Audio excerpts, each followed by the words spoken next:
Hi guys, आज हम लोग एक ये प्रोजेक्ट देखने वाले हैं, CRUD प्रोजेक्ट, CRUD प्रोजेक्ट, जो कि फंक्शन बेस्ड व्यू है और इसमें हमने यूज़ किया है मॉडल फॉर्म।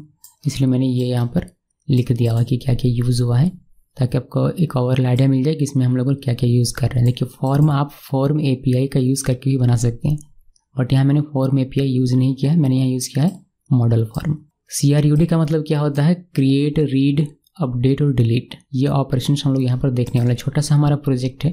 इस सेक्शन में आप इंसर्ट करेंगे, यानी कि नया स्टूडेंट ऐड करेंगे जो कि डेटाबेस में जाकर सेव होगा, और डेटाबेस में जो भी डेटा होगा वो यहाँ पर रिट्रीव होकर आपको देखने को मिलेगा। इस सेक्शन में यहाँ पर आपका डेटा है जिसमें आप एडिट या डिलीट कर सकते हैं किसी भी स्पेसिफिक डेटा को। एक मैं एग्जाम्पल आपको दिखाता हूँ। मान लीजिए मुझे नया स्टूडेंट कोई ऐड करना है जिसका नाम है राहुल, तो मैंने राहुल लिखा और rahul8@gmail.com और यहाँ पर पासवर्ड राहुल पास, और यहाँ ऐड में क्लिक करेंगे तो राहुल आपको यहाँ पर ऐड होकर दिखाई देगा। एक और मैं ऐड करता हूँ, इसमें रानी8@gmail.com और पासवर्ड रानी पास, और मैंने ऐड में क्लिक किया तो रानी यहाँ ऐड होकर आपको दिखाई देता है। ये आईडी ऑटोमेटिकली जनरेट होता है, हम लोग आईडी का वैल्यू यहाँ से नहीं डाल रहे हैं। जिस किसी के डेटा को आपको अपडेट करना हो उसके पास वाले में आप एडिट बटन में क्लिक करेंगे। जैसे मुझे अगर सोनम को करना है तो मैं एडिट बटन में क्लिक करूँगा, मुझे सोनम का अपडेट करने का यहाँ ऑप्शन मिल जाएगा। यहाँ मैं चेंज कर सकता हूँ सोनम का नाम, जैसे मैं चेंज कर सकता हूँ, मैं इसकी ईमेल आईडी चेंज कर सकता हूँ। मैं इसकी ईमेल आईडी चेंज करके कर देता हूँ gmail.com या fmail.com, और इसका पासवर्ड चेंज करके कर देता हूँ सोनम पास, और मैंने अपडेट में क्लिक किया। बैक टू होम में क्लिक करेंगे, ये वापस चलाएंगे। देखिए इसका fmail हो गया और यहाँ पर सोनम पास, पासवर्ड इसका चेंज हो गया। इस तरीके से राहुल का करना तो राहुल के सामने वाले एडिट बटन में क्लिक कीजिए, राहुल का डेटा आपको यहाँ पर दिखाई देगा। देन आप जो भी चेंजेस करेंगे, अपडेट करेंगे, वो आपको यहाँ पर देखने को मिल जाएगा। किसी को डिलीट करना हो, किसी डेटा को अगर डिलीट करना हो तो उसके सामने वाला डिलीट बटन आप क्लिक कीजिए। जैसे मुझे रानी का डेटा अगर डिलीट करना है तो मैं रानी के सामने वाले बटन डिलीट बटन में क्लिक करूँगा तो रानी का डेटा डिलीट। सोनम को डिलीट करना है तो सोनम में क्लिक करूँगा, सोनम का डेटा डिलीट। तो बस इतना सा हमारा ऑपरेशन है जिसको हमें सीखना है और समझना है।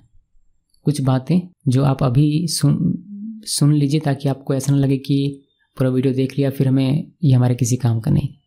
इसलिए मैंने एक छोटा सा आपको डेमो दिखा दिया। यहाँ से आप डिसाइड कर सकते हैं कि आपको ये वीडियो फॉलो करना चाहिए या नहीं करना चाहिए। इसके अलावा कुछ बातें मैंने यहाँ डेटाबेस में SQLite 3 यूज़ किया है, जो कि हमें Django डिफ़ॉल्ट देता है, उसी का इस्तेमाल किया है मैंने।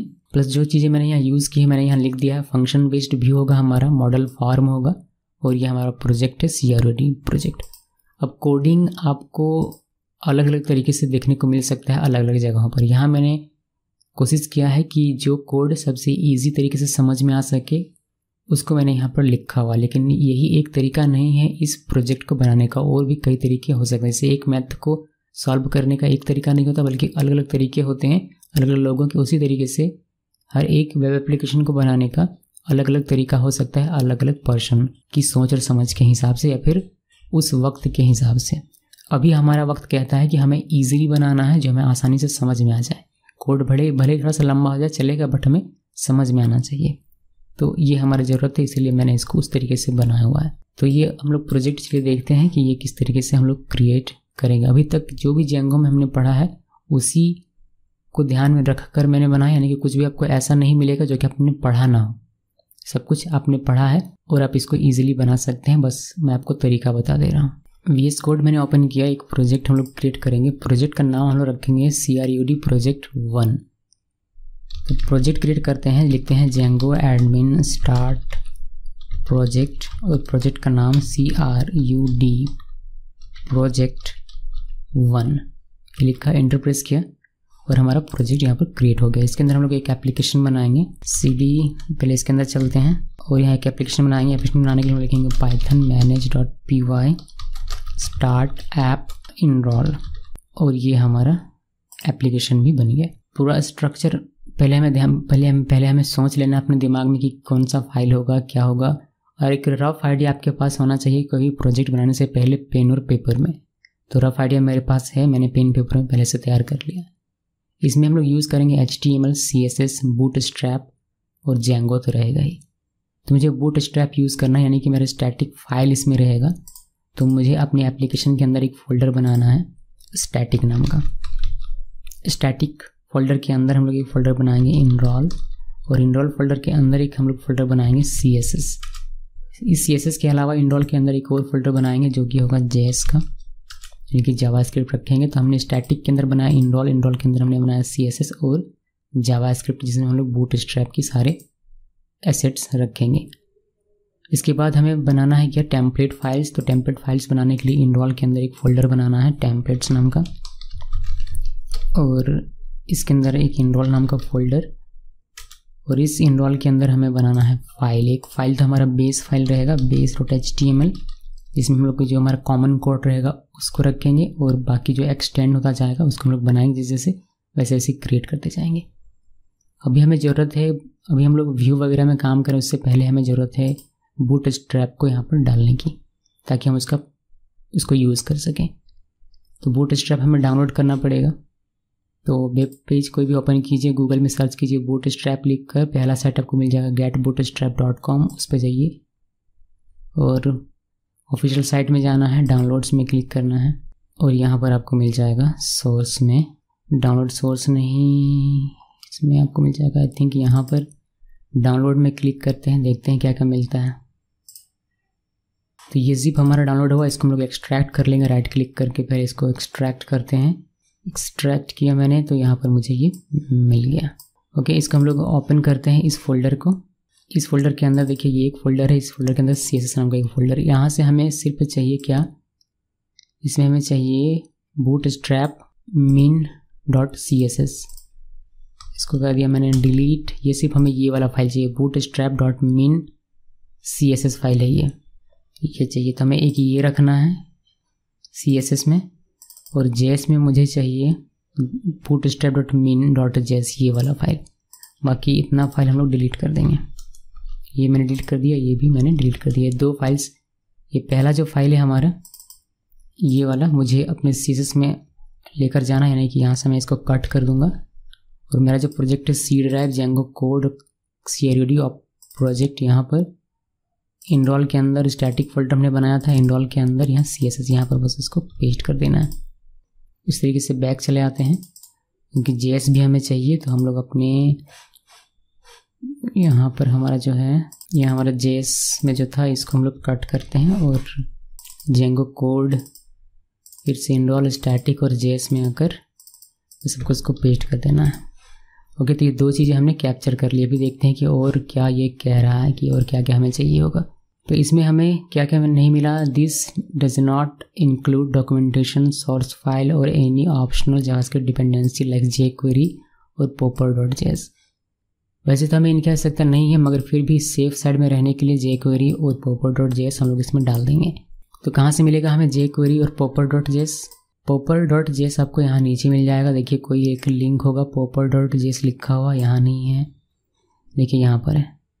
बस आपको ये लिंक यहाँ से ऐसे कॉपी करना है और यहाँ पर इसको पेस्ट करना है। ये पूरा कोड आपको कॉपी करना है, Ctrl+A Ctrl+C सेलेक्ट करके, सभी को सिलेक्ट करके Ctrl+C से कॉपी कर लिया। और यहाँ पर आइए, और CSS में नहीं जावास्क्रिप्ट में यहाँ पर एक न्यू फाइल बनाइए, इसमें लिखिए popper.js। जो कोड आपने कॉपी किया था यहाँ पेस्ट करके इसको सेव कर दीजिए। बस इतना इजी है, ये हमारा हो गया। उसके बाद हमें jQuery भी चाहिए। तो jQuery के लिए हमें jQuery लिख कर सर्च करना है गूगल में। इसके बाद इसका jQuery.com इसका ऑफिशियल साइट आएगा, इसको ओपन कीजिए। डाउनलोड्स यहाँ दिया हुआ है, डाउनलोड्स में क्लिक कीजिए। उसके बाद हमें करना है download the compressed production jQuery development jQuery। आपको स्लिम बिल्ड नहीं करना है, ध्यान रहे, स्लिम बिल्ड लिखा हुआ ये आपको नहीं करना है। आपको ये प्रोडक्शन या फिर डेवलपमेंट दोनों में से कोई एक करना है। मैं कर रहा हूँ प्रोडक्शन और मैंने यहाँ पर क्लिक किया। कभी कभी ये डाउनलोड हो जाएगा फाइल आपका। आप अगर डाउनलोड होता है फाइल तो आप उसको उस फाइल को कॉपी करके और यहाँ इस JS फोल्डर में आकर पेस्ट कर दीजिए, जैसे हमने bootstrap.min.js को किया। और अगर नहीं डाउनलोड होता और इस तरीके से फाइल ओपन हो जाता है तो Ctrl+A Ctrl+C से कॉपी कर लेना है और यहाँ पर आकर एक न्यू फाइल बनाना है और यहाँ लिखना है jQuery.js और उस कॉपी किए हुए कोड को यहाँ Ctrl+V से पेस्ट करके Ctrl+S से सेव कर देना। ओके, तो ये इजी है, इतना काम आपको कर लेना है। तो हमने JS सेटअप कर लिया। JS में हमारा bootstrap.min.js है, मैं इसको चेंज करके bootstrap.js कर देता हूँ। मीन में हटा देता हूँ, मतलब फाइल को मैंने बस रीनेम कर दिया bootstrap.js, jQuery.js, popper.js जावास्क्रिप्ट के फाइल में। और CSS के फाइल में हमारा है bootstrap.min.css, मैं इसको रीनेम कर देता हूँ और इसको कर देता हूँ bootstrap.css। तो मैंने सिर्फ रीनेम किया और कुछ भी नहीं किया। इतना करने के बाद हमारा बूटस्ट्रैप यूज़ करने के लिए तैयार हो जाता है। उसका फाइल हमने एसेट्स हमने अपने प्रोजेक्ट में रख लिया है। अब इसका हम लोग यूज़ कर सकते हैं अपने बेस HTML में। अभी करेंगे नहीं, बट कर सकते हैं। हमारा अब ये किसी काम का नहीं, ये वाला जो साइट है हमारा, इसको क्लोज कर देते हैं। और बूटस्ट्रैप भी हमारे किसी काम का नहीं, इसको भी मैंने क्लोज कर दिया। हमने जो एप्लीकेशन बनाया है उसको हमने ऐड नहीं किया है, यानी कि इंस्टॉल नहीं किया है अपने प्रोजेक्ट में। तो पहले इंस्टॉल कर लेते हैं। सेटिंग्स में जाकर यहाँ पर इनरोल, ये भूलना नहीं है। जब आप प्रोजेक्ट बनाते हैं अक्सर आपके दिमाग से निकल जाता है, इसलिए जब एप्लीकेशन क्रिएट करें तभी आप इसको यहाँ पर ऐड कर दें या इंस्टॉल कर दें। तो ये काम हो गया हमारा। उसके बाद हम लोग टेम्पलेट्स बनाते हैं। टेम्पलेट्स में खाली खाली जगह छोड़ते जाएंगे, जैसे जैसे हमारा होगा वैसे से आकर हमें कोड करना पड़ेगा। तो पहले एक base.html मैंने बनाया हुआ है। base.html के अलावा मुझे एक बनाना है जो कि मेरा डेटाबेस से डेटा दिखाएगा और डेटा इंसर्ट करने के लिए फॉर्म रखेंगे उसमें। तो ये है जो हमारा फाइल कहलाएगा, वो कहलाएगा add and show.html, यानी कि ये ऐड भी करेगा और शो भी करेगा। इसके लिए मैंने इसका नाम रख दिया है add and show। आप इसका कुछ भी नाम रख सकते हैं अपनी मर्जी से। देन एक और हमारा फाइल होगा टेम्पलेट फाइल, जो कि अपडेट करने का काम करेगा। इसका हम लोग नाम रख देते हैं अपडेट student.html। तो ये 3 हमने फाइल बनाया टेम्पलेट फाइल, टेम्पलेटिंग के लिए। पहले base.html में आते हैं। यहाँ पर हमारा वो कोड होगा जो कि इन दोनों के लिए कॉमन होगा। तो बेसिक HTML ये हमारा सभी के लिए कॉमन होगा। यहाँ पर बॉडी में हम लोग एक कंटेनर बनाएंगे बूटस्ट्रैप का। उससे पहले हमें बूटस्ट्रैप यहाँ ऐड करना पड़ेगा, इंक्लूड करना पड़ेगा। तो ये काम कर लेते हैं। लिंक टैग यूज़ करेंगे हम लोग, लिंक, और यहाँ पर हम लोग स्टाइल शीट लिखा हुआ है और यहाँ पर बस हमें href की जगह अपना URL डालना है। URL कैसे, स्टैटिक फाइल कैसे हम लोग इंक्लूड करते हैं। हमारा CSS जावास्क्रिप्ट का स्टैटिक फाइल, स्टैटिक फाइल को कैसे लिखना है ये हम लोगों को पहले से पता है, हमने स्टैटिक में पढ़ा हुआ है इसको डिटेल में। तो मैं डायरेक्टली लिख रहा हूँ स्टैटिक, और ये हमारा कहाँ पर है, ये हमारा इनरोल के अंदर CSS के अंदर bootstrap.css ये हमने लिख दिया। तो CSS तो हमारा अप्लाई हो गया। CSS फाइल हमारा एक था, देखिए bootstrap.css, तो इसको हमने यहाँ पर लिख दिया, हमारा काम खत्म। टाइटल इसका डॉक्यूमेंट्स से चेंज करके मैं कर देता हूँ CRUD और अपना यहाँ स्टाम्प छोड़ देता हूँ geeky shows। ओके, तो हमने ये लिख दिया। अभी इसमें हमें क्या करना, देखिए स्टैटिक हम लोग यूज़ कर रहे हैं तो हमें स्टैटिक को लोड करना पड़ेगा, जो कि यहाँ पर हमें लोड करना, वरना हमें एरर मिल जाएगा। तो स्टैटिक फाइल को लोड करवाने के लिए हम लोग यहाँ पर लिखते हैं लोड स्टैटिक, इसको सेव कर दिया। ये अब हमारा सही तरीके से काम करेगा, कोई एरर हमें नहीं मिलेगा। इसके अलावा हमें जावास्क्रिप्ट की जो फाइल्स हैं इनको भी यहाँ पर लिखना है। तो वह बॉडी टैग के ऊपर, यानी क्लोजिंग बॉडी टैग के ऊपर में लिखेंगे स्क्रिप्ट टैग का यूज़ करके। तो ये भी हमारा स्टैटिक फाइल है, जावास्क्रिप्ट का फाइल। तो यहाँ पर हम लोग % और स्टैटिक, और ये भी हमारा कहाँ पर है, इनरोल के अंदर, जेस के अंदर है, जेस फोल्डर के अंदर। पहले हमें jQuery ऐड करना है .js, और इसी तरीके से हमें popper.js करना है और bootstrap का करना है। तो यहाँ पर popper.js लिखिए और यहाँ पर लिखिए bootstrap.js। तो ये 3 जावास्क्रिप्ट के फाइल्स थे, तीनों को हमने यहाँ पर डाल दिया। ये सेम जैसे ऑर्डर में लिखा है वैसी तरीके के ऑर्डर में आप इसको लिखिएगा तो कोई इशू नहीं होगा। तो ये 3 जावास्क्रिप्ट का फाइल हमने यहाँ पर इंक्लूड कर लिया है। एक CSS का फाइल बूटस्ट्रैप का हमने इंक्लूड कर लिया। अब हम लोग बूटस्ट्रैप को यूज़ करने के लिए रेडी हैं। तो पहला काम हमें करना है, एक डिव बनाना है मुझे। डिव में होगा कंटेनर, और बस पहले तो इतना कर लेते हैं। इसमें क्लास कंटेनर हमारा बन गया। और यहाँ पर हम लोग मार्जिन टॉप दे देते हैं, क्योंकि वरना चिपक के आएगा जो भी लिखा हुआ रहेगा। तो मार्जिन टॉप मैंने 5 दे दी। ये क्लासेस हैं बूटस्ट्रैप की। होपफुली आपको बूटस्ट्रैप पता होगा, अगर नहीं पता है तो आपको ये समझ में, ये क्लासेस आपको समझ में नहीं आएंगे, बाकी सारी चीज़ समझ में आएगी, बट ये क्लासेस आपको समझ में नहीं आएगी कि कौन सा क्लास क्या कर रहा है। तो ये हो गया। एक हेडिंग दे देता हूँ मैं H2 से। इसमें हम लोग सिंपली लिखेंगे कि ये है क्या, फंक्शन बेस्ड व्यू, जिसमें हम लोग यूज़ कर रहे हैं मॉडल फॉर्म, और ये हमारा है CRUD प्रोजेक्ट। तो ये हमने बस ऐसे ही हमें दिखाई देगा, इसलिए मैंने लिखा हुआ है। अभी रन करने से हमें पता चलेगा नहीं। इसमें बूटस्ट्रैप की कुछ क्लासेस में लगा देता हूँ, जैसे ये सेंटर में हो उसके लिए टेक्स्ट सेंटर, और ये हमारा थोड़ा सा कलर में दिखे तो अलर्ट यहाँ यूज़ कर रहा हूँ मैं, अलर्ट और अलर्ट डेंजर, और इसको मैंने सेव कर दिया। तो ये हमारा base.html हमारा तैयार है। यहाँ हम लोग ब्लॉक बना लेते हैं। ब्लॉक बनाने के लिए हम लोग करली ओपन करली क्लोज, यहाँ पर ब्लॉक लिखेंगे कंटेंट ब्लॉक, ये हमारा बनेगा, और इसको एंड भी करना है यहाँ पर। तो ये ब्लॉक एंड ब्लॉक होता है यहाँ पर कंटेंट। अब जो भी इस बेस टेम्पलेट को एक्सटेंड करेगा वह इस ब्लॉक में कंटेंट रख सकता है अपना। जैसे ये एक्सटेंड करेगा इसको, तो ये सारे कोड यहाँ पर चले आएंगे ऑटोमेटिकली। यहाँ पर बस उसको क्या करना पड़ेगा, इस ब्लॉक यहाँ जो बिटवीन खाली जगह पर होगा यहाँ पर इसका कंटेंट डालना पड़ेगा यहाँ में से, फिर ये वाला यहाँ से यहाँ चलाएगा। तो हमने ये सारी चीज़ें पढ़ी हुई टेम्पलेट में, तो उसकी हमें डिस्कस करने की आवश्यकता नहीं है। इसको मैं एक लाइन में कर देता हूँ। तो चलिए ये वाला काम करते हैं, दोनों पेज को थोड़ा रफली तैयार कर लेते हैं। ये वाला हम लोग एक्सटेंड करेंगे यहाँ पर।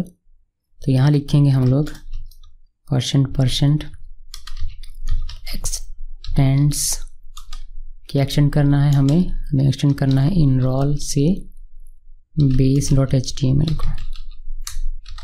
हमने एक्सटेंड कर लिया। फिर हमारा यहाँ से शुरू हो जाएगा ब्लॉक। तो आप यहाँ पर लिख सकते हैं ब्लॉक कंटेंट, और यहाँ पर हम लोग लिख देंगे एंड ब्लॉक कंटेंट, और यहाँ पर मैं रफ कोड एक लिख देता हूँ। अभी हमारे पास कोई आइडिया नहीं है कि यहाँ पर क्या लिखा जाएगा, इसलिए मैं सिंपली एक टेक्स्ट यहाँ पर लिख दे रहा हूँ, जो कि है ऐड न्यू स्टूडेंट। बाकी जब हम लोग देखेंगे तो देखा जाएगा बाद में। सेम इसी चीज़ को कॉपी करके यहाँ पर पेस्ट अपडेट वाले में, और यहाँ पर बस हम लोग इसको चेंज करके कर देंगे अपडेट स्टूडेंट। बाकी इसको पहले रेंडर करवा लेते हैं, देखते हैं कि हमारा काम सही तरीके से हो रहा है या नहीं। उसके बाद हम लोग इसमें जो हमारा कोड है उसको लिखना शुरू कर देंगे। तो टेम्पलेट्स रेंडर कैसे होते हैं, टेम्पलेट्स रेंडर होते हैं व्यू फंक्शन से। तो चलिए हम लोग व्यू फंक्शन बनाते हैं। व्यू फंक्शन बनाने के लिए अपने एप्लीकेशन में आना है, एप्लीकेशन से views.py फाइल में यहाँ पर आना है, और यहाँ पर अपना व्यू फंक्शन बनाना है। पहला व्यू फंक्शन जो कि हमारा ऐड एंड शो करेगा, यानी कि इस पेज को रेंडर करेगा। और इस व्यू फंक्शन का काम रहेगा कि डेटा इंसर्ट करना, यानी कि स्टूडेंट का इंफॉर्मेशन ऐड करना या इंसर्ट करना डेटाबेस में, और उसको दिखाना। ये दो काम करेगा ये एक फंक्शन, जिसका हम लोग नाम रख रहे हैं ऐड अंडरस्कोर शो। यहाँ पर रिक्वेस्ट लिख देना है, और अभी के लिए फ़िलहाल ये सिर्फ रिटर्न करेगा, रिटर्न रेंडर करेगा रिक्वेस्ट,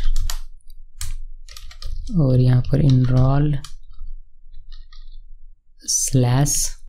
/add and show.html, बस इतना ही काम करेगा। तो इसके लिए हमने बना दिया।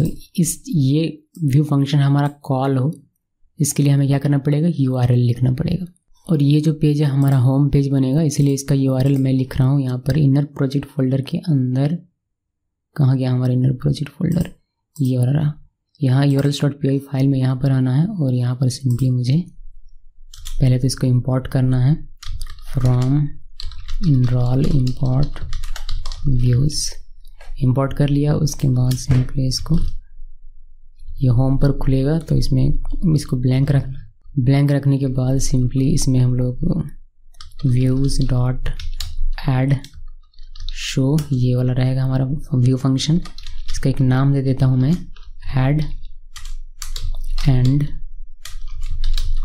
शो। आप कोई भी नाम दे सकते हैं, सभी URL का, सभी पाथ का नाम देना ज़रूरी नहीं है, लेकिन आपको नाम देने का प्रैक्टिस रखना चाहिए, नाम देना चाहिए, क्योंकि ये हमारा काम आ सकता है कभी।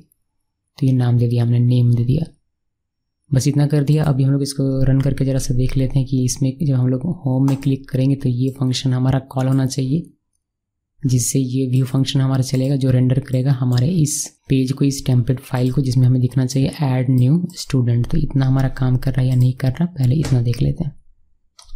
तो रन करने के लिए पाइथन manage.py रन सर्वर लिखना है। देखते हैं कोई एरर तो नहीं है, कोई एरर तो फिलहाल हमें दिखाई नहीं दे रहा है। जेंगो सर्वर यहाँ ओपन करते हैं। देखिए हमें function based view model CRD project और ऐड न्यू स्टूडेंट का ये मतलब ये जो पेज है हमारा टेम्पलेट, ये हमारा टेम्पलेट अभी स्टार्ट हो गया। ये टेम्पलेट हमारा रेंडर होकर हमें दिखाया जा रहा है। हमें यहाँ प्रॉपर कोडिंग करनी है, जो भी चीज़ें हमें चाहिए उसके अकॉर्डिंग। तो हमें यहाँ क्या चाहिए, ऐड न्यू स्टूडेंट के नीचे हमें एक फॉर्म चाहिए जिसमें हमारा नेम रहेगा, फिर ईमेल रहेगा और पासवर्ड रहेगा, जो हमने डेमो प्रोजेक्ट में स्टार्टिंग में जो मैंने आपको दिखाया था प्रोजेक्ट, उसके अकॉर्डिंग मैं बात कर रहा हूँ। मुझे यहाँ पर ये सारी चीज़ें चाहिए। तो ये कैसे हम लोग अचीव करेंगे, हमारे पास दो ऑप्शन है। पहला ऑप्शन है कि आप फॉर्म API यूज़ कीजिए, फिर फॉर्म अलग से आपको बनाना पड़ेगा और आपको मॉडल अलग से बनाना पड़ेगा। मॉडल क्यों बनाना पड़ेगा, क्योंकि मॉडल क्लास से ही हमारा डेटाबेस का टेबल क्रिएट होगा और उसी टेबल में जाकर फॉर्म का डेटा सेव होगा। तो हमारे पास ऑप्शन क्या हमारे पास ऑप्शन ये है कि मॉडल आप अलग से बनाइए, फॉर्म API यूज़ करके अलग से फॉर्म बनाइए, फिर डेटा आपका मॉडल में जाकर सेव होगा, यानी कि टेबल में जाकर सेव होगा। दूसरा हमारे पास ऑप्शन है कि आप मॉडल फॉर्म बनाइए। मॉडल फॉर्म बनाने से बेनिफिट क्या मिलेगा कि हम लोग सिर्फ मॉडल क्लास बनाएंगे और उसी क्लास का यूज़ करते हुए हम लोग अपना फॉर्म बना लेंगे। हम लोगों को अलग से फॉर्म के लिए फील्ड्स लिखने की आवश्यकता नहीं पड़ेगी। ये हमने बात की है मॉडल फॉर्म वाले वीडियो में। अगर आपने नहीं देखा तो उसको जाकर एक बार देख लीजिएगा, आपको मेरी बातों पर क्लियरली समझ में आ जाएगा कि मैं क्या बोल रहा हूँ। तो हम लोग यहाँ यूज़ करने वाले हैं मॉडल फॉर्म, यानी कि दूसरा तरीका हम लोग यूज़ करने वाले हैं जो कि ज़्यादा इस सिचुएशन में हमारे लिए बेहतर है। तो सबसे पहले हमें क्या करना पड़ेगा, मॉडल बनाना पड़ेगा, क्योंकि मॉडल से ही हमारा फॉर्म बनेगा और फॉर्म बनेगा तभी हम लोग यहाँ पर उसको दिखा पाएंगे। तो हमारा नेक्स्ट स्टेप होना चाहिए मॉडल क्लास बनाना।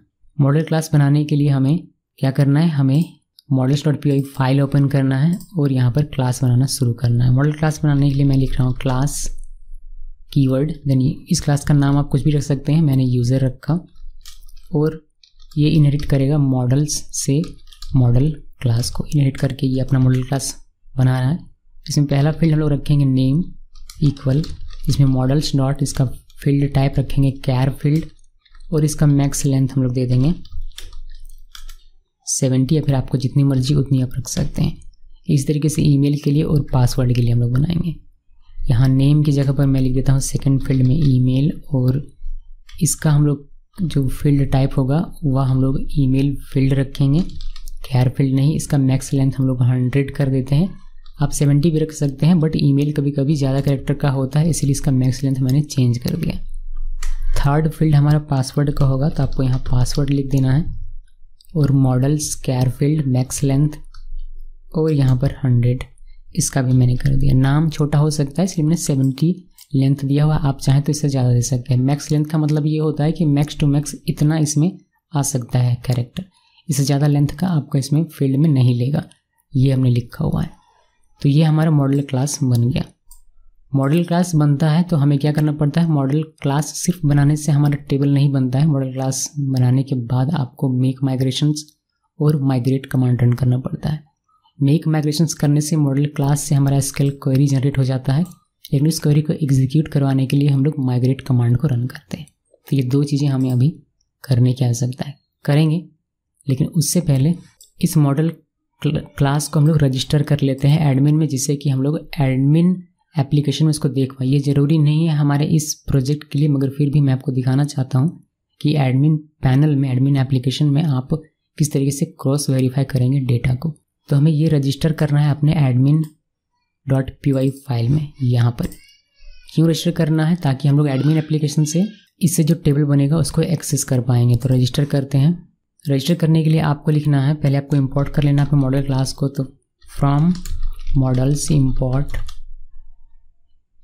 यूज़र, इंपोर्ट कर लिया। रजिस्टर हियर हम लोग डेकोरेटर का यूज़ करेंगे, तो यहाँ पर admin.register और मॉडल क्लास का नाम यूज़र, देन क्लास ये इसका नाम रखेंगे हम लोग यूज़र एडमिन, ये हमारा मॉडल एडमिन क्लास है, ये इनहेरिट करेगा एडमिन डॉट मॉडल एडमिन को। देन आपको क्या क्या दिखना चाहिए एप्लीकेशन में, उसके लिए लिस्ट डिस्प्ले, और यहाँ पर हम लोग लिख देंगे कि क्या क्या हमें दिखना चाहिए। हमें दिखना चाहिए आईडीज़ का, जैसे जो टेबल बन रहा है, जो कॉलम बनेगा, कौन कौन सा कॉलम मुझे अपनी एडमिन एप्लीकेशन में देखना है वो मैं लिख रहा हूँ। ये आपको कॉट के अंदर में लिखना है, आईडी, देन नेम, देन आपको ईमेल भी दिखना चाहिए, और मुझे दिखना चाहिए पासवर्ड भी। देखिए ये सारी चीज़ें हम लोगों ने डिटेल में पढ़ी, इसलिए मैं जल्दी जल्दी कर रहा हूँ। इससे जल्दी करूँगा तो बहुत ज़्यादा जल्दी हो जाएगा। तो हमने क्लास बना लिया और हमने एडमिन में इसको रजिस्टर भी कर दिया। और अभी हम लोग क्या करते हैं, क्विकली इसको स्टॉप करते हैं पहले, और मेक माइग्रेशंस रन कर देता हूँ और माइग्रेट रन कर देता हूँ, जैसे कि हमारा टेबल क्रिएट हो जाए। और फिर हमें सुपर यूज़र भी क्रिएट कर लेना है। तो पाइथन manage.py मेक माइग्रेशंस में कमांड रन कर रहा हूँ यहाँ पर नीचे। अगर आपको दिखाई नहीं दे रहा तो ध्यान दीजिएगा हर जगह पर, पाइथन manage.py मेक माइग्रेशंस। तो इसको डिटेक्ट हो गया मॉडल यूज़र हमारा, और हम लोग यहाँ पर सिंपली करेंगे माइग्रेट। तो पाइथन manage.py फाइल और यहाँ पर माइग्रेट कमांड, इससे हमारा सारा माइग्रेट हो जाएगा, जो बिल्ट इन होगा वह भी और हमारा वाला भी, जो कि आप यहाँ पर देख सकते हैं enroll.001 इनिशियल। इससे क्या होता है, इससे हमें यहाँ पर हमारे माइग्रेशन फोल्डर के अंदर एक फाइल जनरेट होता है। देखिए 001 initial.py, ये सब हमने डिस्कस किया है मॉडल वाले सेशन में, मॉडल वाले वीडियो में। तो इतना कर लिया हमने। अभी हम लोग सर्वर वापस से रन कर देते हैं, आगे हम लोग देख पाएँ इसको। manage.py रन सर्वर हमने स्टार्ट कर लिया। चलिए सर्वर हमारा स्टार्ट है। इस मॉडल क्लास से हमारा क्वेरी जनरेट हुआ एसक्यूएल का, उसको एग्जीक्यूट भी करवा दिया, हमारा टेबल भी बन गया डेटाबेस में। उसको देखने के लिए एडमिन एप्लीकेशन में हमने इसको रजिस्टर भी कर दिया अपने मॉडल क्लास को। एक बार एडमिन एप्लीकेशन को ओपन करके देख लेते हैं। अच्छा, एडमिन एप्लीकेशन को ओपन करने से पहले हमने सुपर यूज़र तो क्रिएट किया ही नहीं अभी तक, तो सुपर यूज़र क्रिएट कर लेते हैं एक बार। सर्वर को फिर से स्टॉप करते हैं और सुपर यूज़र क्रिएट करेंगे। यहाँ पर हमें लिखना है Python manage.py create super user. Super user का यूज़र नेम मैं लिख रहा हूँ रूट, ईमेल इसका मैंने लिख दिया contact@geekysos.com, आप कुछ भी लिख सकते हैं। देन पासवर्ड ROOT रूट, जो यूज़र नेम है वही मैंने पासवर्ड रखा हुआ है। फिर से y, और हमारा सुपर यूज़र भी क्रिएट हो गया। सर्वर रन करते हैं। सर्वर रन हो गया। अभी एप्लीकेशन में हम लोग लॉगिन करके देखेंगे एडमिन एप्लीकेशन में। तो ये एडमिन एप्लीकेशन रन करने के लिए हमें यहाँ पर एडमिन लिखना है, और ये एडमिन एप्लीकेशन का लॉगिन पोर्टल आ गया। यहाँ रूट लिखना है, यूज़र नेम पासवर्ड भी हमारा रूट है, और लॉगिन में क्लिक किया तो हमारा ये देखिए, हमारे ये इनरोल एप्लीकेशन के अंदर यूज़र नाम का एक टेबल बन गया, और इसमें कोई भी डेटा भी नहीं है, तो हमें कुछ भी टेबल वगैरह दिखाई नहीं दे रहा है। बस इतना वेरीफाई कर लिया हमने कि हाँ हमारा टेबल यहाँ पर रजिस्टर हो गया। हम लोग यहाँ सब इसको मॉनिटर कर सकते हैं, बहुत अच्छी बात है। तो ये हमारा अपना इंटरफेस है होम का और ये एडमिन का। अब क्या करना है, अब हमें अपने मॉडल क्लास से फॉर्म बनाना है। टेबल तो हमने बना लिया, अब मॉडल क्लास से हम लोग फॉर्म बनाएंगे। तो इसे फॉर्म बनाने के लिए हमें forms.py फाइल यहाँ क्रिएट करना पड़ेगा। तो अपने एप्लीकेशन में आना है, राइट क्लिक करना है और new file, then forms.py file. forms.py file हमने बनाया। यहाँ पर आपको पहले इंपोर्ट करना है फॉर्म्स को। तो फ्रॉम Django import forms, उसके बाद इंपोर्ट करना अपने मॉडल क्लास को। तो from.models import मॉडल क्लास हमारा यूज़र है, तो यूज़र अगर आप वैलिडेटर यूज़ करेंगे तो आप यहाँ पर वैलिडेटर्स को इंपोर्ट कर सकते हैं। मैं करके दिखा देता हूँ, यूज़ करूँ या ना करूँ आपको पता होना चाहिए। Django core import to validator, हालांकि यहाँ वैलिडेटर्स का यूज़ नहीं होता है एक्चुअली में, मगर फिर भी चलिए रख दिया मैंने, या फिर इसको आप हटा ही दीजिए, ये भी रहने देते हैं। चलिए बाद में इसको देखेंगे। ये वैलिडेटर्स वाला ये नहीं रखेंगे तो भी चलेगा, आई बिलीव। देख लेंगे इसको एक बार हटाकर। तो ये दोनों चीज़ें, ये दोनों इंपोर्ट फाइल मस्ट हैं, ये दोनों लाइन आपको लिखने हैं। एक से हमने फॉर्म्स को इंपोर्ट किया है, एक से हमने मॉडल क्लास यूज़र को इंपोर्ट किया हुआ है। अब यहाँ पर हम लोग बनाएंगे अपना मॉडल फॉर्म का क्लास, जिसके लिए हम लिखेंगे क्लास कीवर्ड और मॉडल फॉर्म क्लास का नाम जो कि हमारा है स्टूडेंट रजिस्ट्रेशन, और ये इनहेरिट करेगा फॉर्म्स डॉट मॉडल फॉर्म को। ओके, उसके बाद आपको इसमें एक मेटा क्लास बनाना होता है। ये सारी चीज़ें हमने सीखी हुई है मॉडल फॉर्म वाले वीडियो में। देन यहाँ पर मॉडल होगा एक, जिसमें हम लोग अपने मॉडल क्लास का नाम लिखेंगे जो कि है यूज़र। उसके बाद कौन कौन सा फील्ड्स आपको चाहिए वो फील्ड आप लिखेंगे। इसको आप टपल या फिर लिस्ट के फॉर्म में दे सकते हैं। तो मैं लिस्ट के फॉर्म में दे रहा हूँ। मुझे नेम चाहिए, ये फॉर्म का फील्ड बन रहा है हमारा। जो फॉर्म जो कि टेम्पलेट में आएगा यहाँ पर, उसका फील्ड हम लोग यहाँ डिसाइड कर रहे हैं कि नेम दिखना चाहिए, फिर ईमेल दिखना चाहिए और फिर पासवर्ड दिखना चाहिए। इसका ऑर्डर भी बिल्कुल यहाँ से मैनेज होगा, पहले नेम, फिर ईमेल, फिर उसके बाद पासवर्ड। तो ये सारी चीज़ें हमने दे दी। हम लोग इसका विजिट्स दे देते हैं।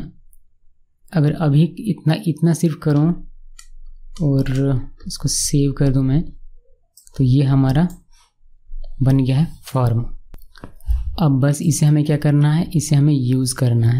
लेकिन यूज़ कैसे करेंगे, उसके लिए हमें अपने व्यू फंक्शन में जाना पड़ेगा। तो हमारा व्यू फंक्शन कहाँ पर है, यहाँ पर है, और ये यहाँ पर से हमें इस टेम्पलेट में पास करना पड़ेगा फॉर्म का ऑब्जेक्ट बनाकर।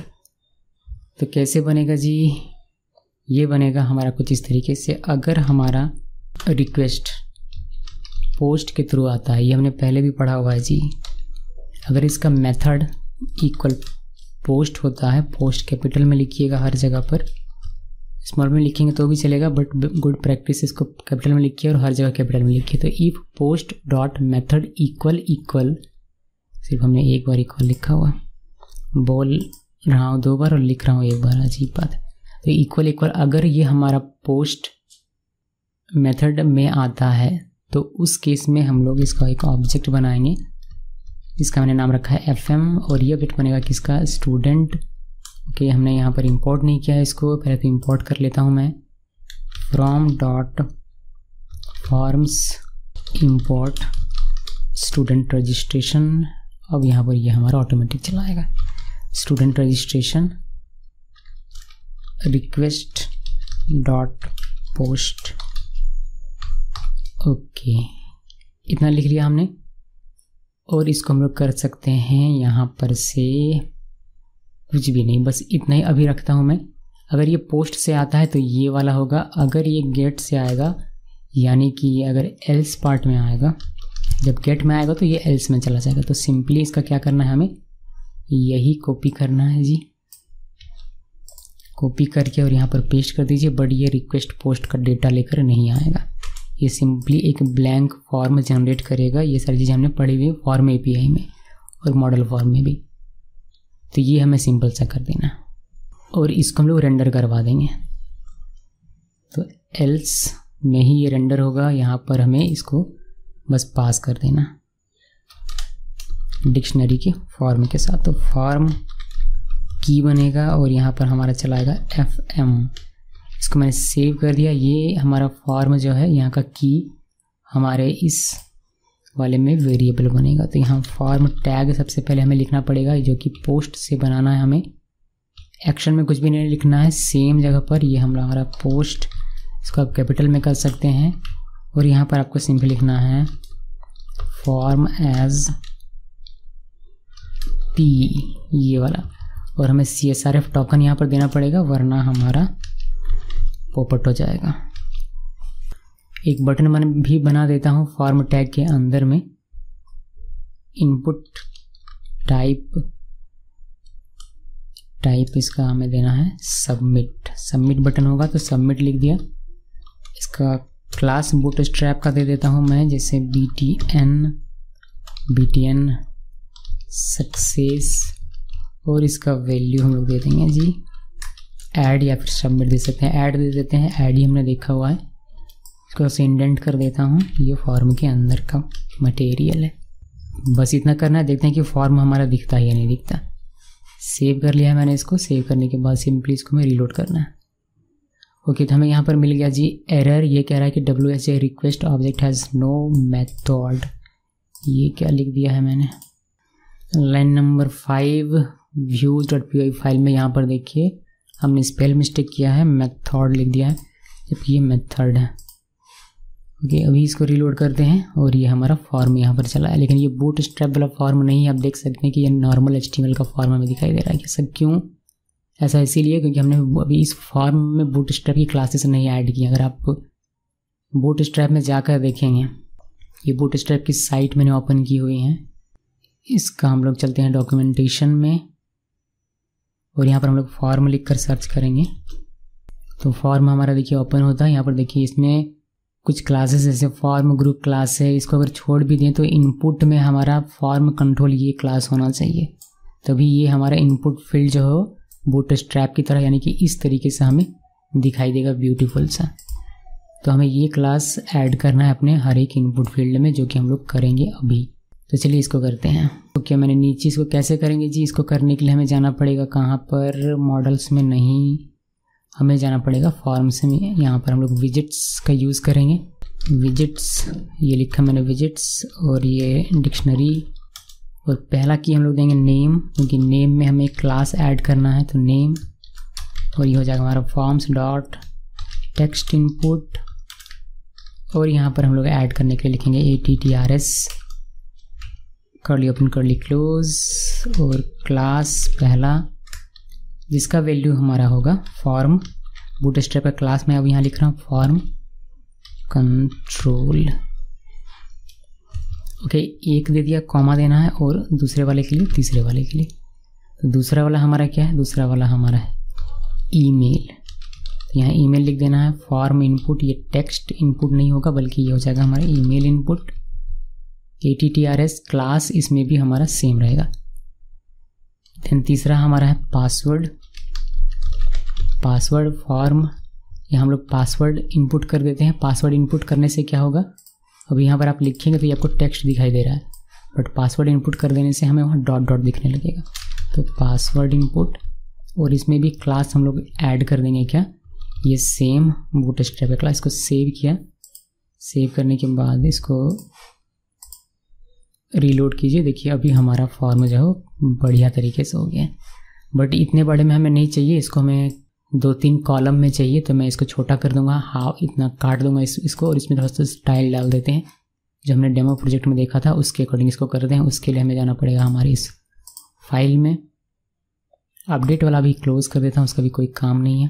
पहले इसमें ऐड न्यू में, बट ऐड न्यू में आने से पहले देखिए हमारा जो बेस HTML है इसमें हमने कंटेनर बनाया हुआ है, और कंटेनर के अंदर ही हमने ब्लॉक लिखा हुआ है कि कंटेनर के अंदर हमें बनाना है रॉ। तो एक रॉ के अंदर ये पूरा कोड होगा। तो यहाँ से जी, यहाँ से यहाँ तक कर देते हैं कट, और डिव क्लास रॉ, और इस रॉ के अंदर हम लोग बनाएंगे एक डिव जिसका हम लोग क्लास देंगे कॉल SM4, यानी कि 4 कॉलम में हमारा होगा फॉर्म, ये वाला जो हमने अभी कट किया था।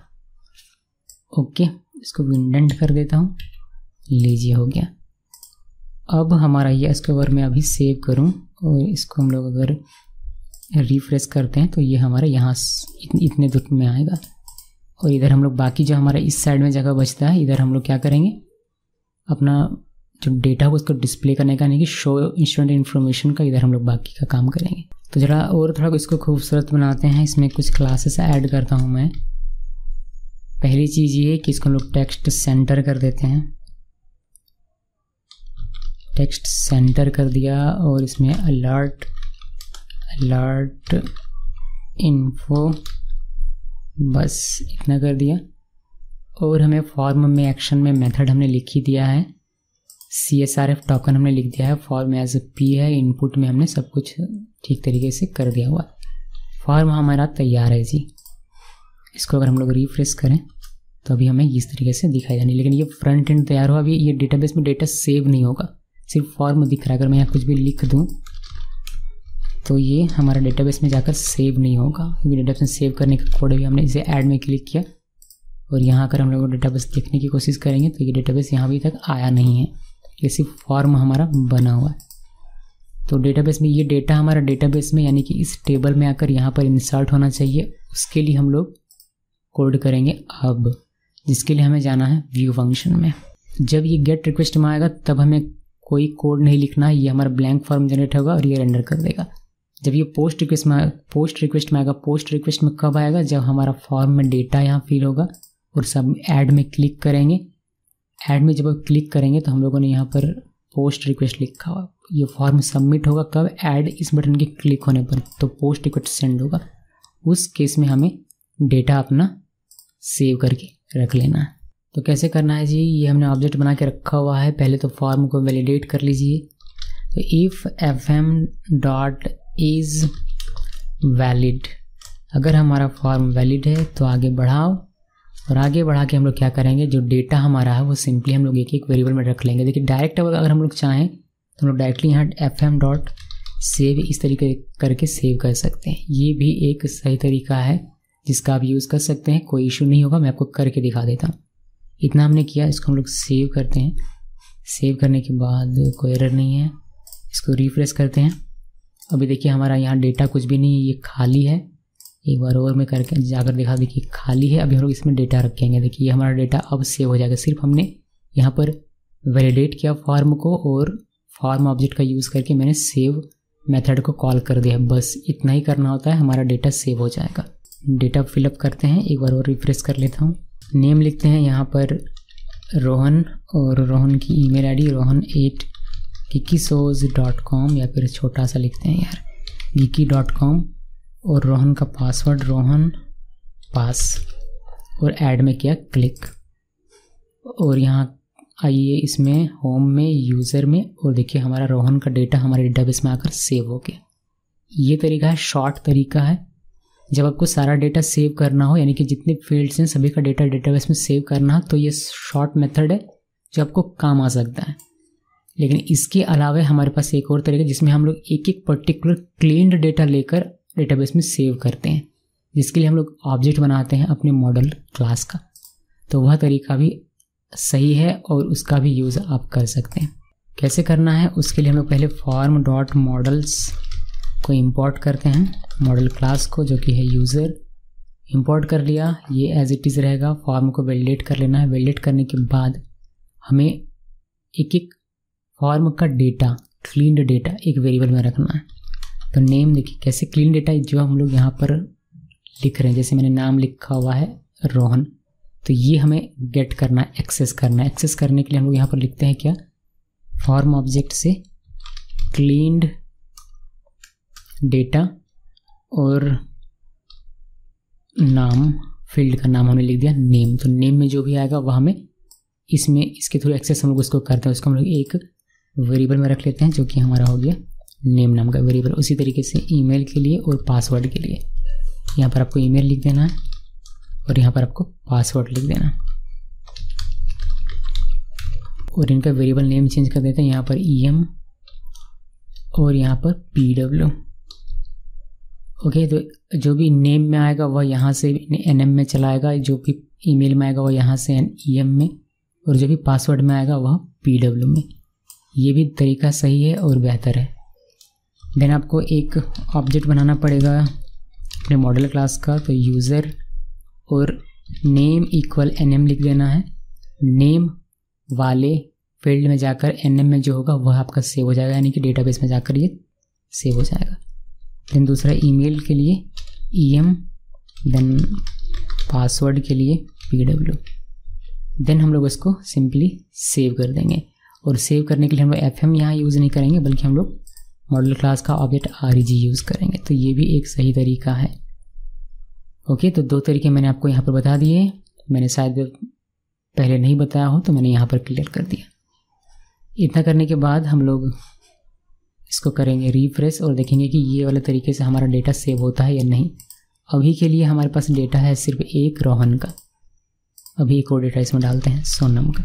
तो सोनम 8 geek.com और सोनम पास, और ऐड में क्लिक किया।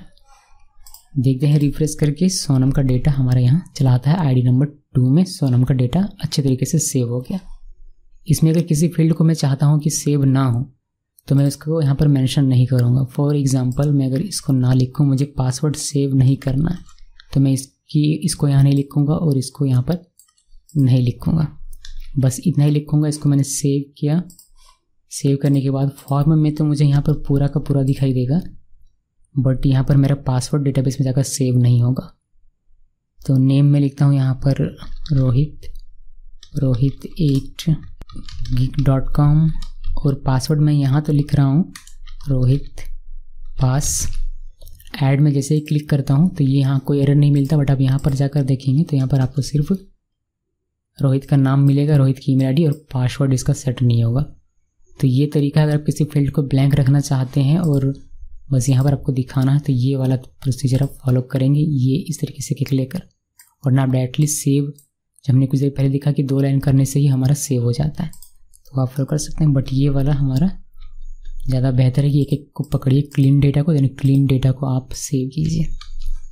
अभी इस फॉर्म में मुझे एक प्रॉब्लम क्या दिख रही है कि जब हम लोग डेटा सेव करते हैं, मतलब हमने रिफ्रेश किया इसको, हमारा डेटा यहाँ पर देखिए अभी तक रोहित तक का डेटा हमारे पास है।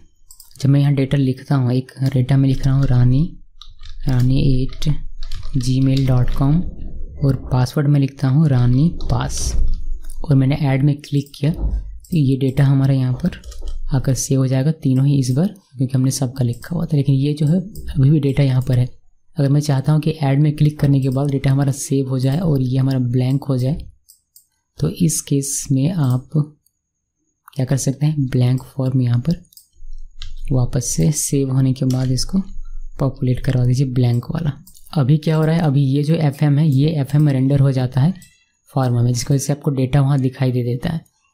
लेकिन आप नहीं चाहते हैं वैसा, तो आप यहाँ पर फिर से FM में ब्लैंक फॉर्म डालकर इस FM को यहाँ पर भेजते हैं, जो कि आपको आपके टेम्पलेट में यहाँ पर दिखाई देगा। और इस केस में अब ये हमारा ब्लैंक रहेगा, बिकॉज ये एक ब्लैंक फॉर्म जनरेट करता है। ये हमारा डेटा के साथ आता है क्योंकि हमने request.post लिखा हुआ है और ये इसमें कुछ भी नहीं लिखा, तो ये हमें ब्लैंक फॉर्म जनरेट करके देता है। अब जब मैं यहाँ पर कोई डेटा लिखूँगा, मैंने इसको रिफ्रेश किया, हम लोग यहाँ पर डेटा डालते हैं ज्योति8gmail.com और पासवर्ड दे दिया हमने ज्योति पास, और ऐड में क्लिक करेंगे, देखिए ये हमारा ब्लैंक हो गया, कोई डेटा नहीं, लेकिन हमारा डेटाबेस में ये आकर सेव हो गया ज्योति का डेटा। ओके, तो ये एक बढ़िया तरीका है। हालांकि ज़्यादातर समय हम लोग इसको रीडायरेक्ट करवाते हैं, बट यहाँ के लिए हम लोग इसको ले सकते हैं। ये बढ़िया तरीका नहीं है एक्चुअली में, मगर फिर भी अभी के लिए हमारा ये काम कर दे रहा है। वरना होता ये है कि जब कोई रजिस्ट्रेशन करेगा तो हम लोग उसको सक्सेसफुल रजिस्ट्रेशन का एक मैसेज दे देंगे किसी सेपरेट पेज में, या फिर कुछ इस तरीके से कहानी बनता है। बट फिलहाल के लिए हमारा ये कॉन्सेप्ट बढ़िया है यहाँ तक का। तो जी डेटा तो सेव करना हमने सीख लिया, हमने फॉर्म बना लिया, फॉर्म से डेटा हमारा डेटाबेस में जा भी रहा है, जिसको हम लोग क्रॉस वेरीफाई यहाँ पर कर रहे हैं। अब डेटा हमारा रिट्रीव होना चाहिए। यहाँ जो डेटा सेव हुआ, अब यूज़र तो आकर यहाँ पर नहीं देखेगा कि उसका डेटा सेव हो रहा है या नहीं, या इस एडमिन एप्लीकेशन में उसको यहीं पर फ्रंट एंड में दिखाई देना चाहिए। तो ये हमें अचीव करना है, और ये बेहद ही आसान है। सिर्फ हमें एक लाइन का कोड लिखना है अपने व्यू फंक्शन में, बाकी बस हमें HTML का कोड लिखना पड़ेगा उसको ब्यूटीफुल बनाने के लिए। तो ये डेटा हमारा यहाँ पर शो होना चाहिए। तो पहले टेम्पलेट को तैयार कर लेते हैं इसके लिए, फिर हम लोग व्यू फंक्शन में आ जाएंगे। देखिए व्यू फंक्शन में आपको क्या करना है मैं आपको यहीं बता देता हूँ। यहाँ पर बस हमें क्या करना है, हमें मॉडल ऑब्जेक्ट्स.all ये वाला मेथड कॉल करना है। ये हमें सारा डेटा दे देगा, उसको हम लोग std में स्टोर कर लेते हैं, और इस std को हम लोग पास कर देंगे इस टेम्पलेट में डिक्शनरी के फॉर्म में, जहाँ पर हम लोग इसको लिखेंगे, कॉमा देकर आपको लिख देना है बस stu और इसमें std बस। अब इस यहाँ पर हम लोग stu सिर्फ लिख देंगे, इसको लूप करवा देंगे, तो हमारा सारा डेटा हमें दिख जाएगा। और इसमें हमें कुछ भी नहीं करना, इसको दिखाने के लिए बस हमें ये वाला कोड लिखना था और इसको हमें इस टेम्पलेट में डिक्शनरी के फॉर्म में पास करना है। बाकी सारा काम हमें यहाँ पर करना है इस टेम्पलेट फाइल में। तो चलिए इस टेम्पलेट फाइल में चलते हैं और वहाँ पर कोड लिखते हैं, यानी कि यहाँ पर इसको नीचे करते हैं। हमें आवश्यकता पड़ेगी बहुत सारी जगह की। तो जी हमने एक कॉलम बनाया था, यहाँ से 4 हमने SM4 लिया हुआ था, यहाँ से ये हमारा यहाँ तक का ये हमारा रॉ का डिव है। तो इसके जस्ट नीचे हम लोग एक और कॉलम बनाएंगे, जो कि जैसे 4 हमने टोटल 12 कॉलम होता है एक रॉ में, ये हम लोग जानते हैं। 4 हमने यूज़ कर लिया, हमारे पास 8 बचा हुआ है। 8 में से 8 ही ले लेता हूँ मैं। तो div call SM8 और मैंने इसको ले लिया। यहाँ पर हम लोग बस अपना अब डेटा हमें दिखे उसको हमें बस बनाना है। तो पहले हम लोग एक H4 बनाते हैं और यहाँ लिख देंगे शो स्टूडेंट इंफॉर्मेशन। इसको बेहतर बनाने के लिए ये वाले क्लासेस जो हैं इसको मैं कॉपी करके यहाँ पर पेस्ट कर देता हूँ। बस इतना कर दिया। सेव कीजिए इसको। सेव करने के बाद पहले एक बार इसको रीलोड करके देख लेते हैं। देखिए हमें शो इन्फॉर्मेशन, अब यहाँ बस हमें इसको लूप लगाकर टेबल के फॉर्म में दिखाना है। तो टेबल के फॉर्म में दिखाना है, अभी हमें बस यहाँ पर काम करना है इस कॉलम में। ठीक है, ये हमारा नीचे है रॉ का। एक टेबल हमें बनाना पड़ेगा। टेबल हमारा तभी बनना चाहिए जब इसमें कोई रिकॉर्ड हो, तो हमें उसको चेक कर लेना है। चेक कैसे करेंगे? इफ़ लगा कर करेंगे। इफ़ STU यानी कि STU में कोई वैल्यू है तभी ये हमारा ट्रू होगा और इसके अंदर का कोड हमारा एग्जीक्यूट होगा। और यहाँ पर हम लोग कर देंगे %% एंड इफ़। तो ये कुछ इस तरीके से है। अगर STU में डेटा होगा तो सिंपली आपको यहाँ पर दिखाई देगा। मैं यहाँ पर लिख देता हूँ, क्या लिख दूँ, छोटा सा लिख देते हैं मैसेज H4 करके कि टेबल डेटा। ये रफ कोड, रफ आइडिया है मेरा, मैं इसको बस वेरीफाई करना चाहता हूँ। अगर उसमें डेटा ना हो तो क्या हो, तो एल्स पार्ट में चला है, यानी कि यहाँ पर एल्स लिख देता हूँ मैं %% एल्स, और एल्स में आकर सिंपली नो रिकॉर्ड्स फाउंड या फिर सिर्फ नो रिकॉर्ड्स भी लिखेंगे तो चलेगा। और यहाँ पर हम लोग ये क्लासेस डिस्प्ले कर देते हैं और अलर्ट या इन्फो की जगह पर हम लोग इसको वार्निंग कर देते हैं। बस ये करना। देखिए अगर STU में डेटा रहेगा, STU में डेटा कब रहेगा? STU में डेटा तब रहेगा जब आपके डेटाबेस में ये सारे डेटा रहेंगे। अगर डेटाबेस में डेटा है तो ये ट्रू होगा और टेबल का डेटा शो हो जाएगा, यानी कि टेबल के फॉर्म में हमारा जो भी डेटा है डेटाबेस में वो शो होगा। अगर नहीं है तो ये ट्रू नहीं होगा, एल्स पार्ट में चलाएगा और सिंपली आपको बताएगा कि कोई भी डेटा नहीं है तो मैं दिखाऊँ क्या, इसलिए नो रिकॉर्ड्स। ये हमारा बेसिक लॉजिक है जिसको मैं एग्जामिन कर रहा हूँ कि इस तरीके से काम करेगा नहीं। अभी हमारा क्या है, अभी हमारा डेटा है, तो अगर मैं इसको रन करूँ तो मुझे दिखना चाहिए टेबल डेटा। तो मैंने इसको सेव किया। सेव करने के बाद इसको अगर हम लोग रिफ्रेश करते हैं, देखिए हमें टेबल डेटा यहाँ दिखाई देता है। यानी कि अगर इसके अंदर हम लोग कोई कोड लिखेंगे इसको दिखाने का STU को लूप करवा के, तो हमारा डेटा यहाँ पर शो हो जाएगा। तो टेबल हमें दिखाना है किस तरीके से, डेटा हमें दिखाना है टेबल के फॉर्म में। तो इसको हटा देते हैं, ये सिर्फ चेक करने के लिए था। हमें यहाँ पर टेबल बनाना है। टेबल बनाने के लिए हम लोग ज़्यादा मेहनत नहीं करेंगे क्योंकि हम लोग बूटस्ट्रैप से इसको कॉपी कर लेंगे। तो हम लोग बूटस्ट्रैप में चलते हैं। बूटस्ट्रैप की ऑफिशियल साइट आपको ओपन कर लेनी है, डॉक्यूमेंटेशन में जाना है और यहाँ से टेबल्स लिखिए, टेबल्स में क्लिक करना है, इसको सर्च करना है। यहाँ पर देखिए हमें बहुत सारा टेबल मिल जाता है, इसका कोड हमें उठाना है। तो मुझे चाहिए जो टेबल, इसका कोड है, ये नहीं चाहिए, ये भी नहीं चाहिए, हाँ ये वाला मुझे चाहिए। तो ये जिसमें हावर इफेक्ट दिया हुआ है, तो ये मुझे, मैं क्या करूँगा, ये वाला कोड पूरा का पूरा कॉपी कर लूँगा। हालांकि इतना मुझे चाहिए नहीं, बट मैंने इसको कॉपी कर लिया। मैं इसको भी एडिट करूँगा। इसको नीचे करते हैं और यहाँ पर हमें इसको पेस्ट कर देना। देखिए हमने पेस्ट किया यहाँ से हमारा यहाँ तक।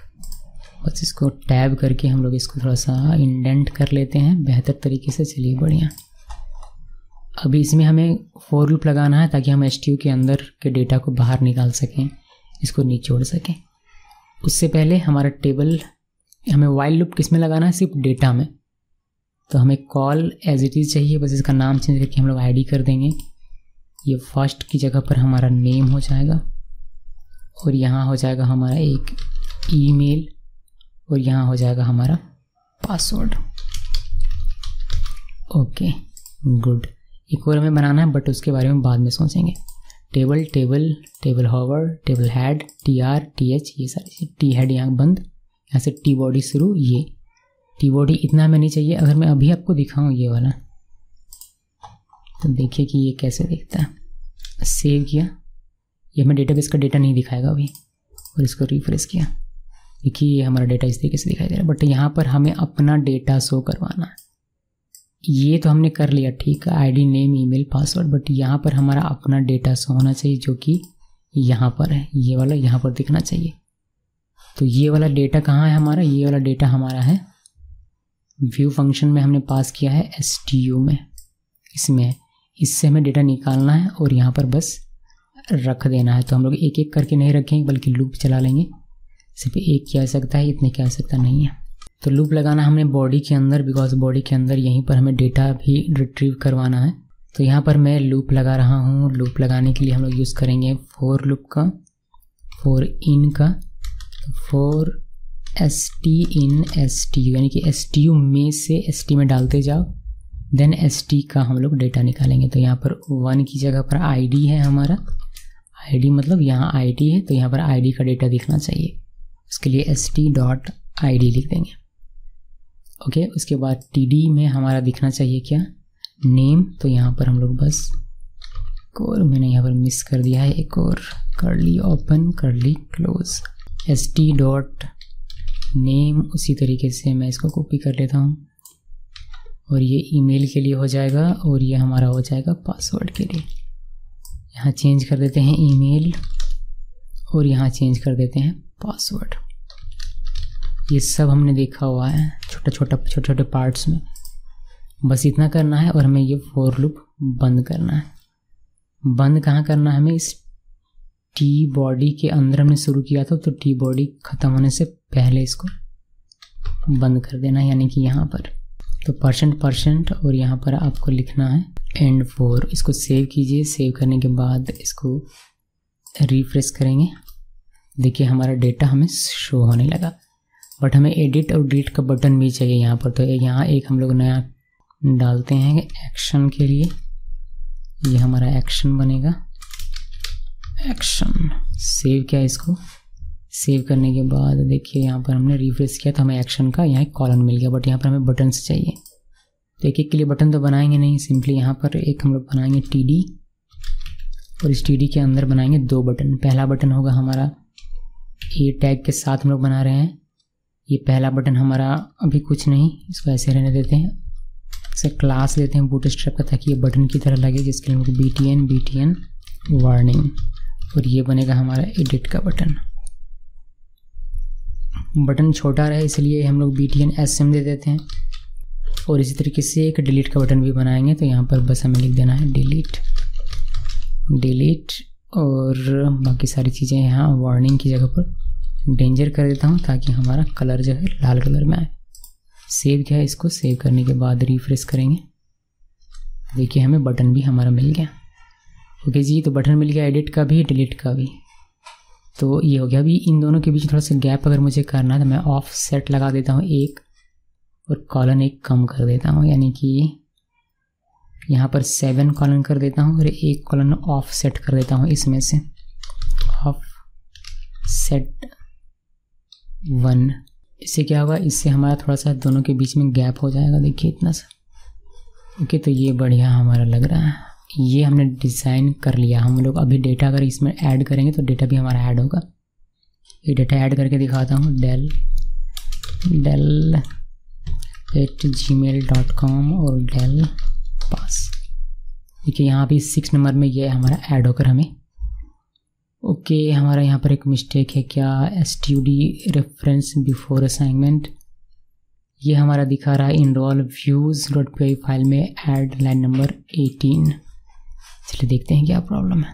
ओके, ये जो हमारा एल्स के अंदर में हमें लिखा हुआ है, जबकि ये एल्स के अंदर में नहीं, एल्स के बाहर में होना चाहिए था। बिकॉज डेटा तो हमारा हर हाल में शो होगा, चाहे डेटा हो या ना हो। मतलब ये तो जाएगा ही, या तो खाली जाए या फिर भरा हुआ जाए, लेकिन ये जाएगा, इनिशियलाइज होगा वो। इसी वजह से हमें ये मिल रहा है एरर। अब हमें नहीं मिलना चाहिए। देखिए हमारा ये डेटा सेव हो गया है अभी फ़िलहाल के लिए यहाँ पर।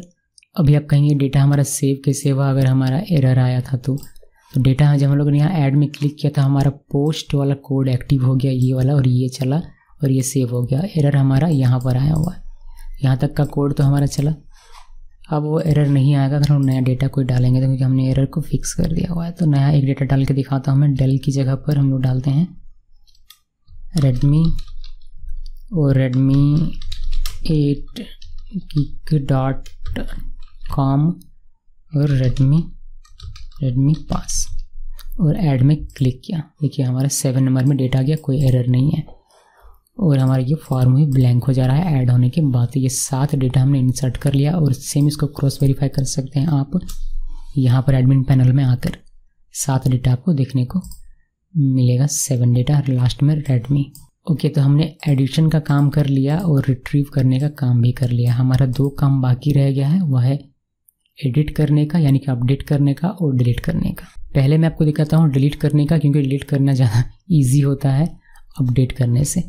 बूटस्ट्रैप का कोई काम नहीं है। अब आई बिलीव इसको क्लोज कर देता हूँ। फिर डिलीट का मैं आपको दिखाता हूँ। डिलीट करने के लिए हमें क्या करना है, हमें डिलीट करने के लिए सिर्फ एक डिलीट का व्यू फंक्शन लिखना है और एक URL लिखना पड़ेगा।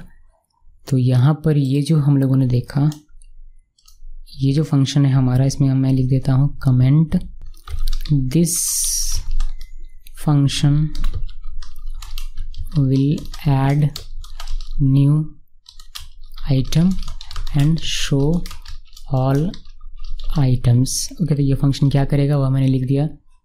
इसी तरीके से हम लोग यहाँ पर डिलीट के लिए बनाएंगे और हम लोग यहाँ कमेंट में देते हैं पहले दिस फंक्शन विल डिलीट, और हम लोग यहाँ पर फंक्शन लिखना शुरू करेंगे। तो व्यू DEF, इस फंक्शन का नाम मैं रख रहा हूँ डिलीट डेटा। आप कुछ भी नाम रख सकते हैं अपनी मर्जी के हिसाब से। रिक्वेस्ट, और यहाँ हमें डायनेमिक यूज़ करना पड़ेगा, जिसके लिए मैंने यहाँ ID दे दिया है, या फिर बाद में दूंगा जब वहाँ URL लिखेंगे तब मैं दिखाऊंगा, तो आपको ज़्यादा समझ में आएगा।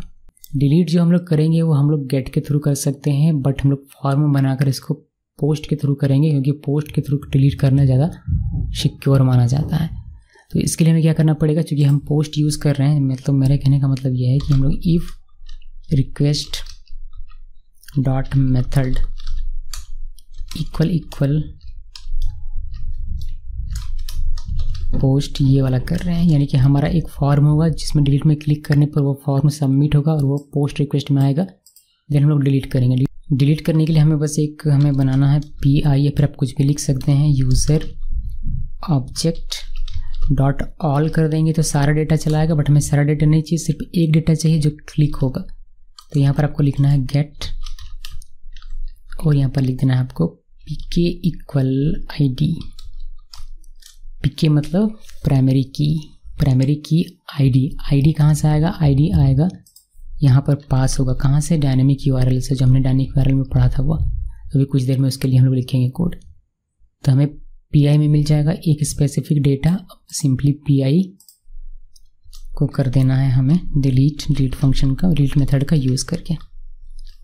बस इतना ही करना है। देन हमें इसको रिडायरेक्ट करवा देना है, कहाँ पर, रिटर्न रेंडर नहीं, इसको हमें रिडायरेक्ट करवाना है। तो हमें करना पड़ेगा एक नया इंपोर्ट क्लास जो कि है HTTP रिस्पॉन्स रीडायरेक्ट, ये वाला, और इसको हम लोग यहाँ पर लिखेंगे और सिंपली ये रिडायरेक्ट करेगा कहाँ पर, डिलीट होने के बाद वहीं पर, यानी कि होम पेज में ही।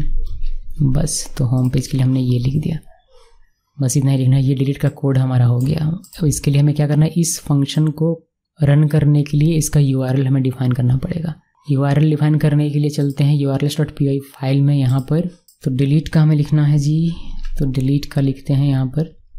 डिलीट का लिखने के लिए डिलीट स्लैश और डायनेमिक URL होगा। इसमें ID में क्या आएगा, ID में इंटीजर वैल्यू आएगा, तो इंट कन्वर्टर मैंने लिख दिया इंट, और यहाँ पर ID स्लैश, और ये करेगा किसको कॉल, डिलीट अंडरस्कोर डेटा, और नेम हो जाएगा हमारे यहाँ पर डिलीट डेटा, या फिर जो भी आप नाम रखना चाहें इसका नाम रख सकते हैं। बस इतने सिंपल से करना। देखिए ये ID जो भी होगा वह पास हो जाएगा इस व्यू फंक्शन में, यानी कि इस व्यू फंक्शन में ID में चलाएगा वह नंबर या फिर जो भी ID होगा वह।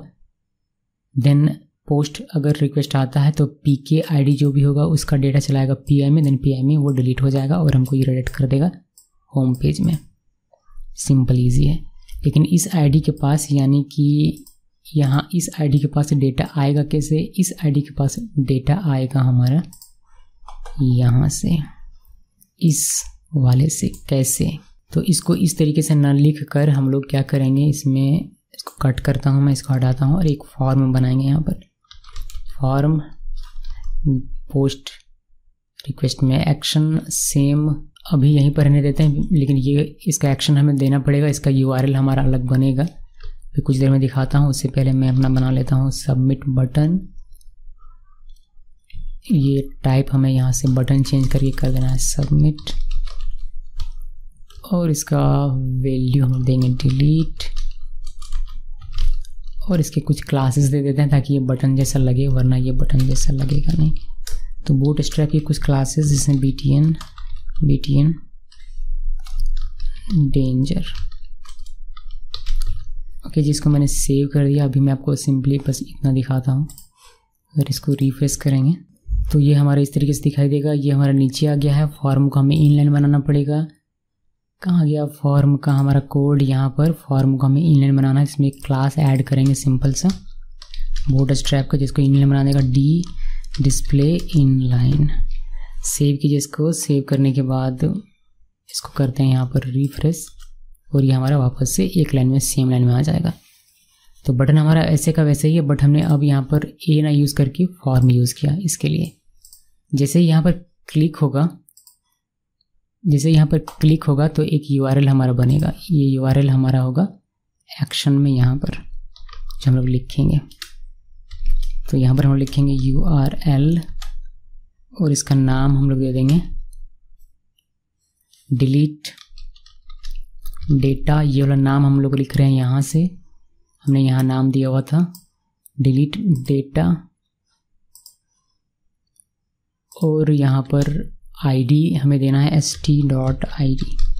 तो ये हमने डायनेमिक URL जब हम लोग पढ़ रहे थे तब हमने ये वाला देखा होता है कि इससे होता है क्या। इससे हमारा URL बनेगा। पहले तो होम है तो होम ही URL रहेगा। स्लैश डिलीट जो हमने यहाँ पर लिखा हुआ है, देखिए स्लैश डिलीट आएगा, फिर स्लैश आएगा, और ID में क्या चलाएगा? ID में चलाएगा हमारा जो भी stid में रहेगा हुआ। तो ये हर एक डेटा के लिए stid अलग अलग रहेगा। जब ये लूप पहली बार चलेगा तो stid डिलीट में क्लिक होने पर ये वाला ID रहेगा। फिर जब ये लूप दूसरी बार चलेगा तो उसका ID 2 रहेगा, यानी कि डिलीट पर 2 रहेगा, इस डिलीट पर 3 रहेगा, इस डिलीट पर 4 रहेगा stid। तो जिस डिलीट में आप क्लिक करेंगे, जिस वाले रॉ के डिलीट बटन पर क्लिक करेंगे, उसका stid पास हो जाएगा आपका यहाँ पर, और यहाँ से चला आएगा व्यू फंक्शन में, यानी कि यहाँ पर, और यहाँ से ये pk बन के यहाँ pi में, और वह डिलीट होकर आपको मिल जाएगा। तो ये है पूरी कहानी डिलीट की, और हमें इसमें कुछ भी करना नहीं है। सेव कर लिया इसको। सेव करने के बाद इसको एक बार रिफ्रेश करके देखते हैं कोई एरर है क्या। कोई एरर नहीं है। किसको डिलीट करना है? मान लीजिए 3 नंबर को डिलीट करना है, तो डिलीट बटन पर क्लिक किया। ओके, हमने एक मिस्टेक किया है, हमने CSRF नहीं ऐड किया है। CSRF टोकन हमने फॉर्म यूज़ किया, बट हमने CSRF टोकन यूज़ नहीं किया। तो CSRF टोकन मैं यहाँ यूज़ करता हूँ। मैंने इसको सेव किया। सेव करने के बाद इसको बैक करते हैं, रिफ्रेश करते हैं। 3 नंबर को डिलीट करना है, डिलीट में क्लिक किया।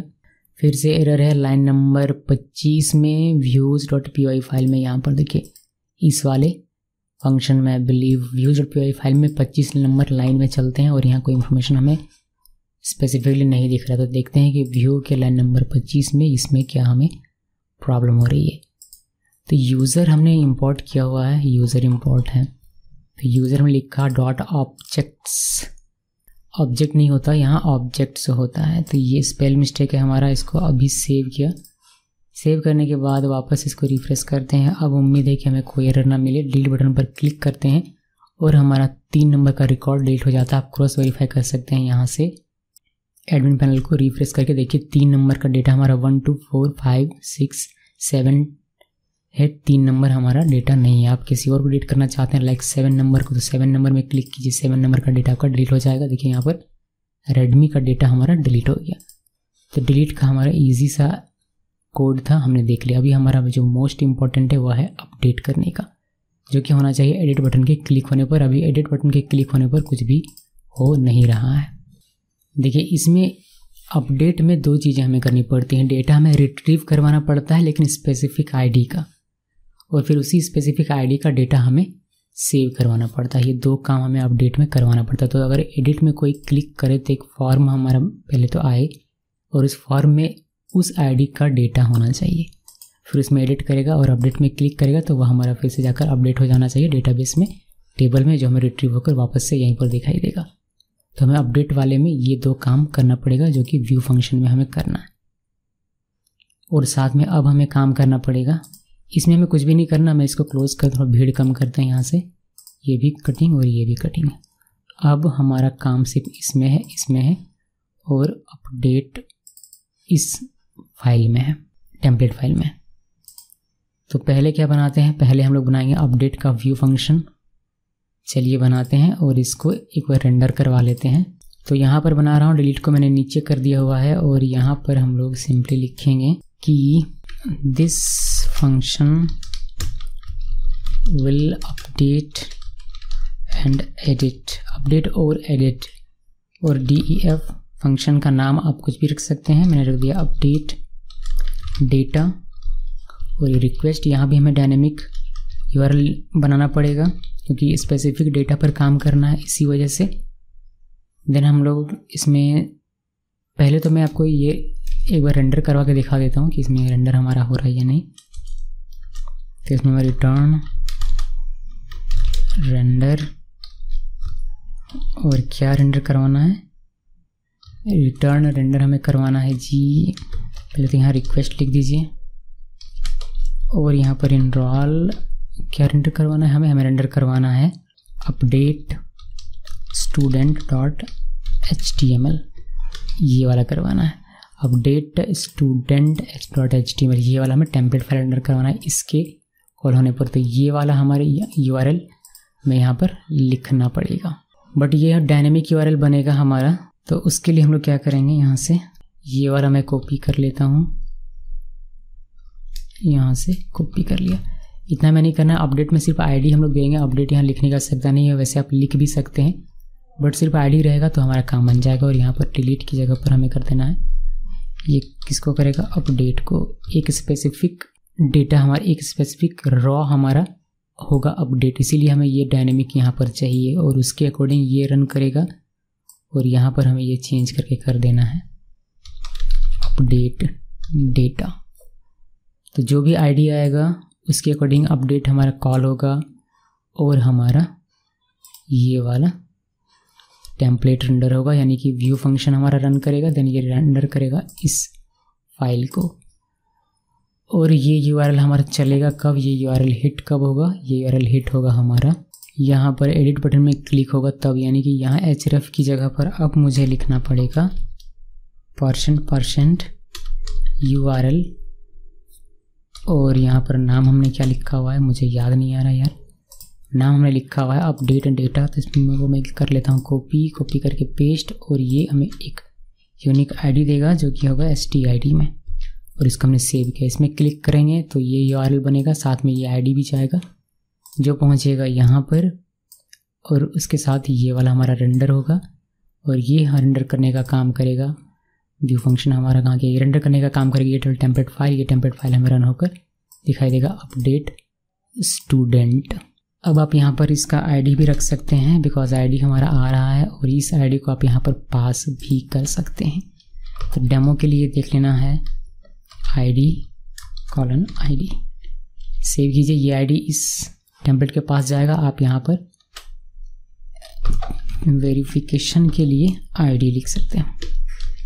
सेव किया, सेव करने के बाद इसको करते हैं रिफ्रेश। होपफुली कोई एरर तो नहीं है, यहाँ पर देख लेते हैं पहले। कोई एरर हमारा यहाँ पर आ रहा है क्या, देखिए कि हमें सिंटैक्स एरर मिल रहा है बिकॉज हमने कॉमा नहीं दिया। तो हम लोग कॉमा देंगे यहाँ पर। अभी देखते हैं कि क्या एरर है हमारा। अभी कोई एरर नहीं है, इसलिए टर्मिनल में देखना बेहद ज़रूरी होता है, ओवर कॉन्फिडेंस नहीं होना चाहिए। तो ये हमने किया रिफ्रेश, ये हमारा सही है। एडिट में क्लिक करते हैं, 1 नंबर वाले में एडिट में क्लिक किया तो देखिए स्टूडेंट 1 हमारा आ रहा है। बैक करते हैं, 2 नंबर वाले में क्लिक किया एडिट बटन में तो 2 नंबर यहाँ आ रहा है, यानी कि हमारा सही तरीके से काम हो रहा है। 3 नंबर 4 नंबर वाले में किया तो 4 आ रहा है, यानी कि आईडी हमारे पास हो जा रहा है हमारे स्पेसिफिक डेटा के लिए। अब बस हमें कोड लिखना है। तो हमें चाहिए जी स्पेसिफिक फॉर्म का डेटा, यानी कि ब्लैंक फॉर्म हमें नहीं चाहिए, हमें डेटा के साथ फॉर्म चाहिए।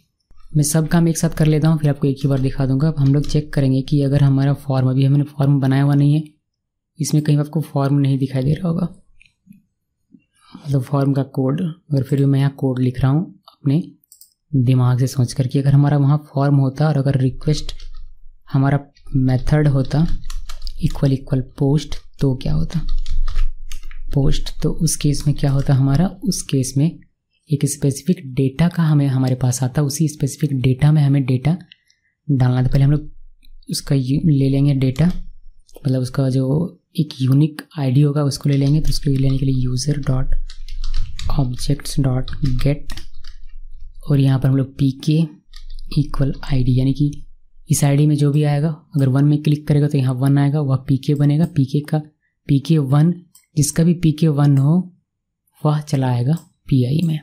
अब यहाँ पर हम लोग FM equal student registration request post और इसका इसमें इंस्टेंस बनाकर इसका PI डाल देंगे। ओके जी, तो इससे हमारा पोस्ट का डेटा चला आएगा, इंस्टेंस PI भी हमारे पास है। अब हमें इसको वैलिडेट कर लेना है, FM डॉट इज़ वैलिड, अगर ये वैलिड है तो सिंपली FM डॉट सेव कर लीजिए। यहाँ पर भी आप एक एक का क्लीन्ड डेटा लेकर देन सेव कर सकते हैं, बट यहाँ पर चूँकि डेटा पहले से क्लीन करके रखा हुआ होगा डेटाबेस में, उसी को हमने अपडेट किया हुआ है, अपडेट करना है एडिट करके, तो उसको हम लोग डायरेक्टली इस तरीके से भी कर सकते हैं, बट आप चाहें तो इस तरीके से भी कर सकते हैं यहाँ पर भी। ओके, बट मैं इसको शॉर्ट रखता हूँ और मैं सिंपली इसको इस तरीके से 2 लाइन वाले में, दो लाइन वाले के साथ जा रहा हूँ। तो इफ़ पोस्ट, अगर जब अपडेट बटन पर क्लिक होगा तब ये होगा, लेकिन अगर अपडेट बटन पर क्लिक नहीं होता है तो रिक्वेस्ट हमारा किससे आएगा, गेट से आएगा। यानी कि जब आप इसको रिफ्रेश किए, जब आप इस एडिट में क्लिक करते हैं तो हमारा जो रिक्वेस्ट सेंड होता है वह होता है गेट का। तो गेट के लिए हमने अभी कोई कोड लिखा हुआ नहीं है, तो जब हमारा फॉर्म फिलअप हो जाएगा, अपडेट पर क्लिक होगा तब ये हमारा एक्टिव होगा। अभी गेट के लिए लिखते हैं, यानी कि एडिट बटन पर क्लिक होने पर, उसके लिए हम लोग लिखेंगे एल्स पार्ट में यहाँ पर कि अगर गेट मेथड, हमारा गेट मेथड रहेगा तो PI इक्वल, बस सिंपली इसको कॉपी कर लेना है, ये दोनों को कॉपी कर लेना है, दोनों को कॉपी किया और यहाँ पर पेस्ट कर दिया। और इसमें बस ये वाला हमें नहीं रखना है, बस इंस्टेंस का जो डेटा रहेगा वही हमें रखना होता है। और इसमें भी FM और इसमें भी FM, बाकी सारी चीज़ें सेम रहेगी, बस यहाँ पर हमें ये चेंज कर देना है, यहाँ पर फॉर्म कर देना है, ID सिर्फ पास नहीं करना है, पूरा डेटा पास करना है, और FM इतना ही करना है। इसको सेव कर दिया। सेव करने के बाद हमारा फॉर्म जा रहा है, तो हम लोगों को फॉर्म यहाँ पर, अब हमें यहाँ पर थोड़ा सा कोड लिखने की आवश्यकता है HTML की। इसको हटा देता हूँ, यहाँ पर लिखते हैं, ये वाला क्लियर कर ही देता हूँ। एक तो पहले रॉ बना लेते हैं यार, वरना फिर बाद में हमें रॉ बनाना पड़ेगा। तो div डॉट रॉ, उसके बाद यहाँ पर कॉलन बनाएंगे, 8 कॉलन लेते हैं इसमें, div डॉट कॉल SM8, 8 बोला 6 लिखा, क्या बात है, 8 लिखा। ऑफसेट कर देता हूँ 2 इसमें, ऑफसेट 2, और यहाँ पर H4 देकर हम लोग लिख देंगे अपडेट स्टूडेंट इंफॉर्मेशन,